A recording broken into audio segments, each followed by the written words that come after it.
when did they put it here? When was it erected? 1895. 1895, across the 2 centuries ago, is when they put it there. That's why I didn't. That's why I hold on to the pipe, because if it's going to fall, it will someday. I'm going to be in the middle. I'll be the last one to hit the ground. You know, all right. But anyway, they put them there for observation, not for you and I, but for the military. Because 2 things haven't changed since Cain slew Abel. People still make decisions on battlefields, and those decisions are based on terrain, where you can see, where you can't see, where you can be seen, where you can't be seen. Look at this, little bit of hill. Look at the guns on it. They put the guns here because you can see. Remember, it's direct line of sight in the Civil War. They don't have satellites yet. They don't have satellites. Guy on the horses is General Slocum. He commands the guys with stars. Slocum. You ever hear of Syracuse University? Yeah, he's the science building. Slocum Hall, named for him. So we're on the bottom of the fishhook. We're following the fishhook. Look at that tree. Put a target on it. Look at it out. That's why the trees looked after the battle called Hill. It was sheared. Okay? That tree's coming down. We'll take a left here. Here's our left. And then a right. The ground to your left, ladies and gentlemen, is going to look different next year. They're taking the buildings out. This was bought by a preservation group. And so they're going to take all that stuff out of there. Now let's see if they still have the tank over here. Yeah, the Union had a tank. Yeah, there it is, right over there. A little tracked vehicle. Yeah, from the Civil War. The only one in the Civil War was used right there. It is. See, there to your left. That's World War II. All right, we're going to take it right. Now look to your left. Now this is Civil War here. At least look at the first part of stone. He wasn't a good chiseler, but look at the second floor. After practice, he got better. Okay. Just remember, practice, practice, practice. Now you're on the Baltimore Pike, which doesn't go there. It goes to Washington, D.C. This is the road that Northerners have to hold. So we're coming up Cemetery Hill. I don't know why we call it that, but we do. Okay, we have 2 cemeteries on the hill. This is a city cemetery right here. It dates from 1853.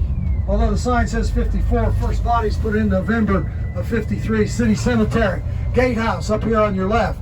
Now, if you look to your right, guns on your right, firing to your right. Guns on your left, firing to your right. They're firing to the east, over here. Now look in front of you. Guns in front of you, firing in front of you. They're firing to the north, over here. And now look to your left. Look to your left. Right there, guns on your left are firing to your left. They're firing to the west. They're firing in 3 different directions off this hill, because that's where the Southerners are. They're everywhere but south. Okay, they're everywhere but south. So this is a bad place to be, because you're getting shot at from 3 different directions. Okay, which is what the Southerners were hoping to do, get the Union off this hill. Anyways, we come into town. Town of Gettysburg dates from 1780. Over here to your right is the Jenny Wade house. The gift shop came later. But Jenny Wade has a dubious distinction of being in a Gettysburg civilian killed in the Battle of Gettysburg. Right there she is. It's not really her house, it's just where she was killed. That's Jenny Wade. Look, she's got clothes on. Look at that. See that? Jenny Wade. She was in there baking bread on the morning of July 3rd, and it wasn't any good, so they shot her. It's a great story, it's just not true. The bullet hit the door, went through the door, struck her in the back, literally blew her into her pan of bread dough. Okay, they buried her 20 hours later in the garden of the house with the bread dough still caked between her rigid, outstretched fingers. She's not there anymore because that's where the inn is. Okay, that's where the hotel is. Nobody stays that long for free. Now we come down here, look to your right, big tree, big tree, big tree. At the plaque there, this tree was big when Lincoln went by. Lincoln went by, that tree saw him go. Right there, look front left, brown brick building. Look at the white marks of brick wall, what made them? Bullets! You just entered historic Gettysburg, or the Gettysburg that existed in 1863. Most of the buildings on this street were here. Most of the ones that were here are made of brick, and most of them have little bronze plaques by the doors and windows that say Civil War Building, July 1863. Almost all of these right here to your left, the right corner of that building with a flag has a plaque. And they're made out of brick. Why? Because the 1830s, we got to copy 3 Little Pigs, and we read it twice.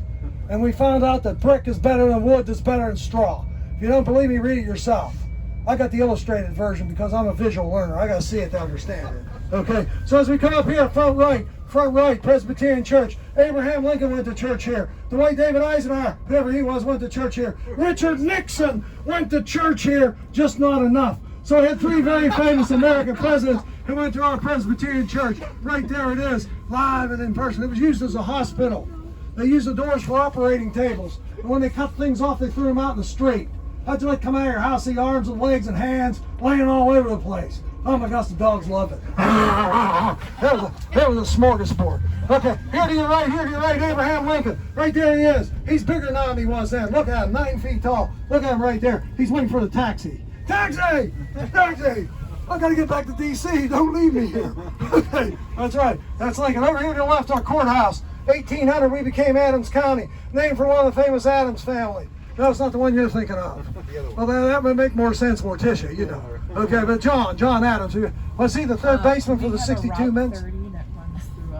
Oh, yeah, right, that's where we're going. Yeah, we're going around 30. You know that. I knew that too. I used it when I was in Illinois. But we're going to take a left here. Anthony, we're going to go left. But you have to go around. You can't go through there. Look to your right. Nice truck, Civil War truck. Look beyond it. There's Abraham Lincoln. Look at him. Abraham Lincoln. How good are Adams? You know, he's talking to a modern visitor. He stayed in that red brick building. That's where he wrote the Gettysburg Address. That is Lincoln's real Gettysburg Address. It's 1 Lincoln Square. That's his Gettysburg Address. That's where he stayed with Judge Wills. Now you're on Route 30. I know it's terribly exciting. Try and control yourselves. All right, behind you is New Jersey. New Jersey. In front of you is the Bay of San Francisco. In front of you. That's why we're going to make a left up here. I'll let you know. I don't want to go to California today.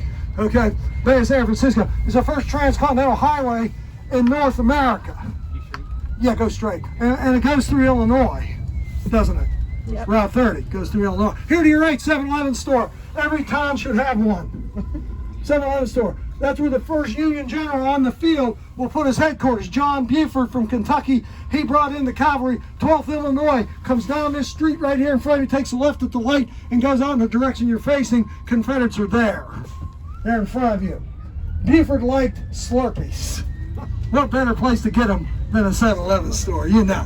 Okay, no better place. That was the Old Eagle Hotel in 1863. The Old Eagle Hotel burned in 1961.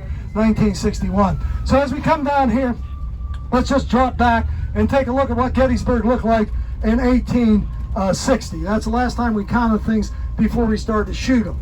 We had 2,390 people living in the borough of Gettysburg. 29,000 lived in the county. Okay, we had 7 taverns in the town. We'll bear right up here. 7 taverns, not nearly enough for a college town. We fixed that. We got more taverns now. Okay, we had 8 churches, 9 law offices. You just left the store at Gettysburg. You're outside of town, 1863. First the law, then religion, then fun. A good, orderly German community. We had 2 institutions of higher education. We have a college. Look to your right. Those big buildings over there to your right is Gettysburg College. Terribly imaginative they've called a college in Gettysburg, Gettysburg College, right? So that's Gettysburg College, days from 1832. Don't go there. It's $76,000 a year now. And you got to buy your books.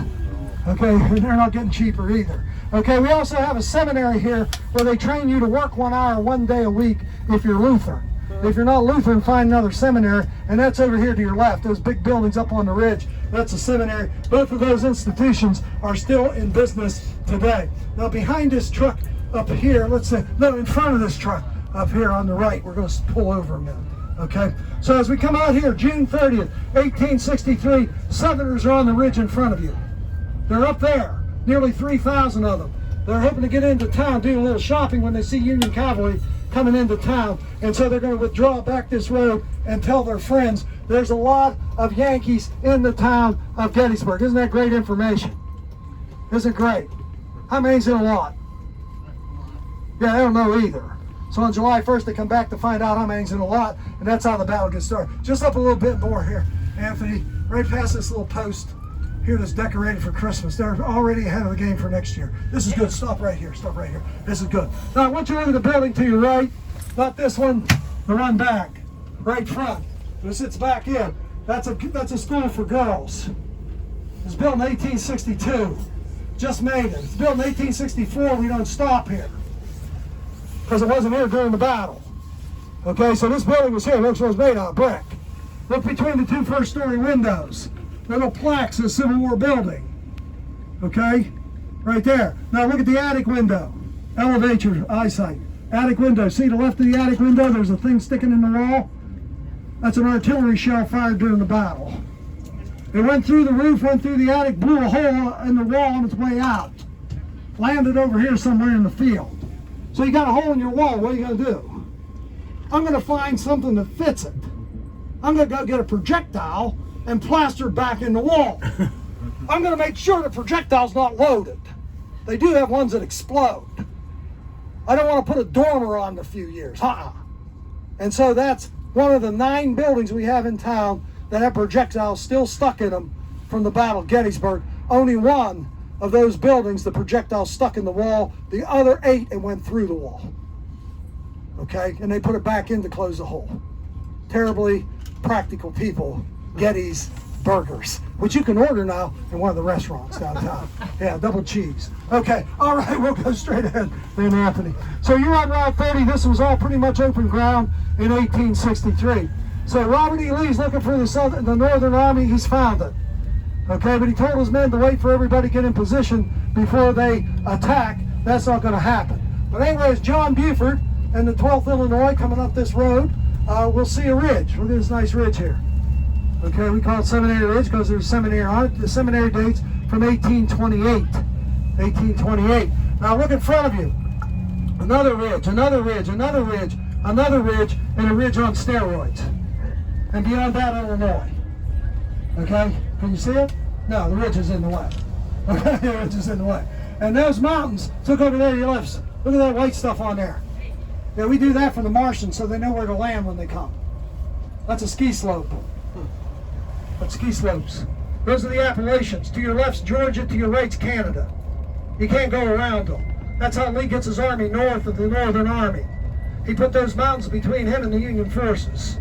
Got on I-81, hit the cruise control, and took off. Got right around them. His men are 4 miles from Harrisburg, so 35 miles to your right when they find out the Northern Army's taking the bait and they're coming north. Lee needs a victory on northern soil. Another victory in Virginia isn't going to do him any good. He needs to show he can win on the road. Then England will get involved, and people in Illinois and Pennsylvania vote the war out. Okay? Nixon, peace with honor. Oh, no, that's another war. I'm sorry. I was dropped as a baby. All right, we're going to take a left up here. Anthony, going to take a left. Here to your right is John Reynolds. He commands circles. And they're standing in front of you to the right of 3 people who are trying to figure out where they are. See right there? Where is this place anyway? Okay? Right there to your right. Look what he has in his hands there. Yeah, right here. Yeah, we're going to go left here. He has binoculars. You got to find him before you fight him. That's John Buford, headquarters, 7-Eleven store, Gettysburg, Pennsylvania.